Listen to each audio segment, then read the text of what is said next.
সব জায়গায় কমেডি চলে না, কিন্তু সাকিব কিন্তু কমেডি করে নাই। সাকিব কিন্তু সবাই সবাই আরে সবাই তাকে কিন্তু যেভাবে লুকিয়ে নিছে, এরা সাকিবের জীবনে দরকার ছিল। শাকিব খান কোনো জোকার না, আফরান নিশো হচ্ছে জোকার, বললেন মোহাম্মদ ইকবাল। ইকবাল শাকিব খানকে নিয়ে অনেক সময় উল্টাপাল্টা মন্তব্য করে থাকলেও এবার মেরিল প্রথম আলো প্রোগ্রাম ও তাণ্ডব সিনেমা নিয়ে মুখ খুললেন। মোহাম্মদ ইকবাল বলেন, মেরিল প্রথম আলো প্রোগ্রামে আফরান নিশোকে দেখলাম কমেডি করতে।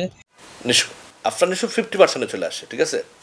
ও স্টেজে যেগুলো করছে, ও যদি ওয়েটফুল হিরো হইতো, ওয়েটফুল হয়তো ওর রিজার্ভ থাকতো, ওর জায়গাটা ও ধরে রাখতে পারতো, কিন্তু সেইটাকে মাইনাস করে দিচ্ছে। সব জায়গায় কমেডি চলে না, কিন্তু সাকিব কিন্তু কমেডি করে নাই।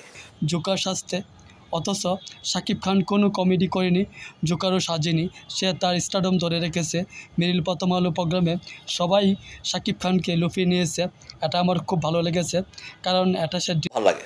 নিশু যদি সত্যিকার পার্সোনালিটি ধরে রাখতে পারতো, আর এইখানে যে ক্যারেক্টারটা করছে, সাকিব লাস্টে এক আঙ্গুল উঠায়া ওর পুরোটাই পানির ভিতরে শেষ করে দিচ্ছে। রিজার্ভ করে।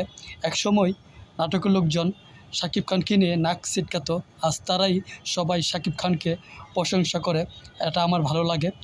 শাকিব খানের সাথে যখন চলতাম তখন সাকিবই আমাকে বলতো নাটকের লোকজন তাকে নিয়ে মজা করে, আজ তারাই শাকিব খানকে প্রশংসা করতে ব্যস্ত থাকে। মেরিল প্রথম আলো প্রোগ্রামে আফরান নিশোকে 50% মাইনাস মনে হয়েছে।